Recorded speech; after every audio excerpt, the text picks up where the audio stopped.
अगर तुम सम्मान और स्वाभिमान चाहते हो, अगर तुम इंसानियत के रास्ते पर आगे बढ़ना चाहते हो, धन धरती शिक्षा सम्मान के साथ खड़ा होना चाहते हो, तो तथाकथित हिंदू धर्म जो जात पात छुआछूत ऊंच नीच भेदभाव पर आधारित है, उससे निकलकर बुद्ध के रास्ते पर चलना होगा। बुद्धं शरणं गच्छामि कहना होगा।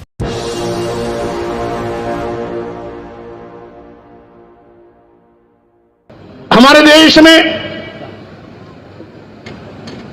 जन्मे तमाम संतों, गुरुओं, महापुरुषों ने समय समय पर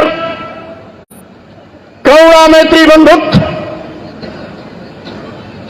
और समता पर आधारित समाज की रचना के लिए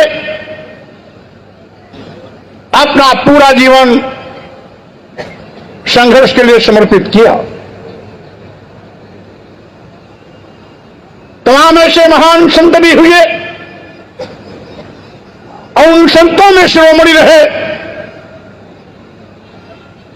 संत शिरोमणि रविदास जी।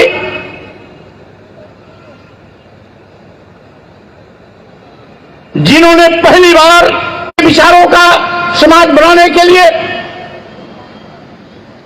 सम्राट अशोक के विचारों का समाज बनाने के लिए मानव एक समान की विचारधारा को आगे बढ़ाने का ऐतिहासिक पहल किया। इसी क्रम में संत शिरोमणि रविदास जी ने कहा था, जात जात में जात है, जो केरन के पात रैदास न मानुष जुड़ सके, जो लो जात न जात। यानी एक इंसान दूसरे इंसान से तब तक नहीं जुड़ सकता है जब तक जातियां खत्म नहीं होती है। वही दौर अभी भाई नीरज पटेल जी बयां कर रहे थे। मैं कहना चाहता हूं, आज हजारों साल से समय समय पर यथास्थितिवादी ताकतें इंसानियत को कुचलने का काम करती रही हैं। धर्म, कर्म, भाग्य और भगवान के नाम पर लोगों को लूटती रही है। और इसीलिए समय समय पर संतों, गुरुओं, महापुरुषों को भी संघर्ष के रास्ते पर आगे बढ़ने की आवश्यकता पड़ी है। संत रविदास की परंपरा को आगे बढ़ाने के लिए, उसी परंपरा पर महान संत कबीर ने पाखंडवाद पर करारा चोट किया। गुरु नानक ने सिख पंथ को आगे बढ़ाया। महान संत गाड़िए के साथ साथ कवि छत्रपति साहू जी महाराज और कभी सामाजिक परिवर्तन के महानायक ज्योतिबा फुले जी, महिलाओं में शिक्षा की ज्योति जलाने वाली सावित्रीबाई फुले जी, बाबा साहब डॉक्टर अंबेडकर, पेरियार रामास्वामी नायकर, नारायण गुरु आदि महापुरुषों ने एक लंबी लड़ाई लड़ी। देश की आजादी के बाद यह संजोग था कि बाबा साहब डॉक्टर अंबेडकर को संविधान का मसौदा तैयार करने का मौका मिला और उन्होंने भारतीय संविधान के माध्यम से हजारों साल से लुटे पिटे समाज को, जिसका धन, धरती, शिक्षा, सम्मान छीन लिया गया था, जिसके सम्मान और स्वाभिमान को पैरों तले रोन दिया गया था, बाबा साहब डॉक्टर अम्बेडकर ने भारतीय संविधान के माध्यम से न केवल खोया हुआ सम्मान और स्वाभिमान उनका वापस लौटाया, बल्कि सत्ता शासन में हिस्सेदारी देते हुए धन धरती शिक्षा सम्मान से लैस करके इस बहुजन समाज के सिर को ऊंचा उठाने का काम किया, उनके सम्मान का परचम लहराने का काम किया। आज यद्यपि बाबा साहब डॉक्टर अम्बेडकर के परिनिर्वाण के बाद एक लंबा ठहराव आया। लंबे ठहराव के बाद एक दूसरे महानायक मानवर कांशीराम जी के बीच में, कांशीराम जी के रूप में हमारे बीच में आए, जिन्होंने बाबा साहब डॉक्टर अम्बेडकर के मिशन को आगे बढ़ाया।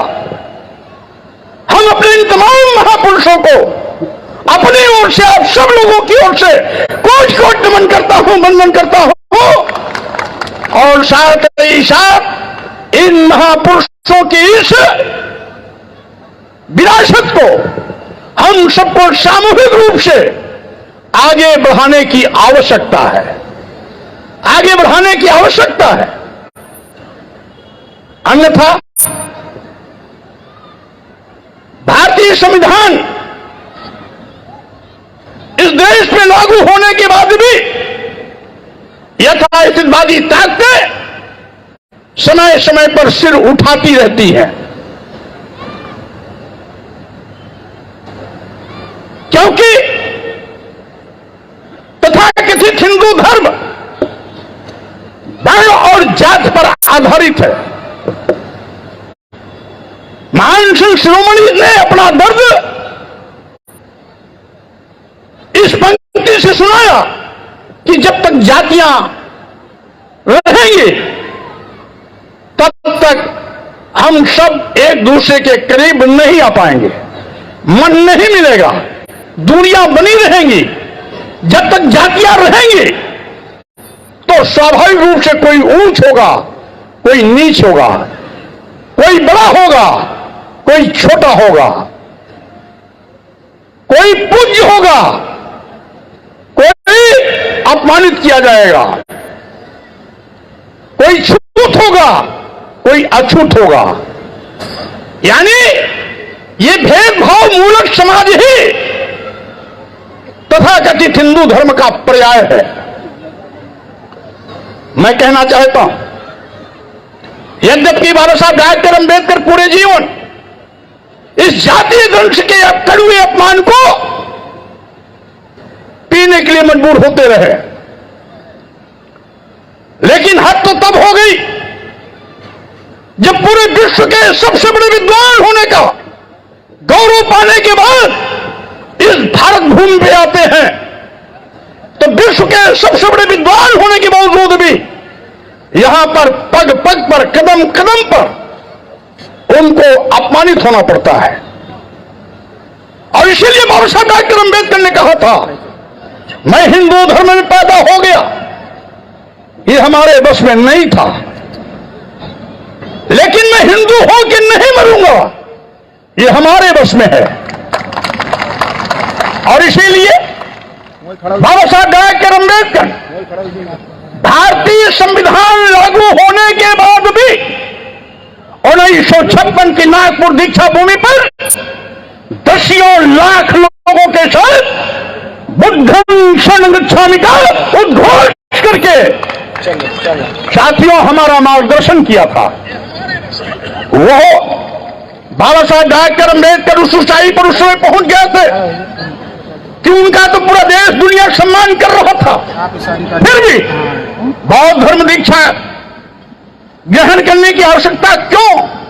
इसीलिए उन्होंने आने वाली पीढ़ियों को इंगित किया, अगर तुम सम्मान और स्वाभिमान चाहते हो, अगर तुम इंसानियत के रास्ते पर आगे बढ़ना चाहते हो, धन धरती शिक्षा सम्मान के साथ खड़ा होना चाहते हो, तो तथाकथित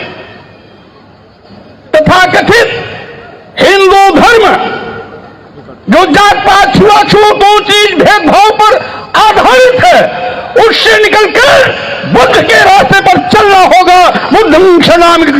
बुद्धं शरणं गच्छामि कहना होगा।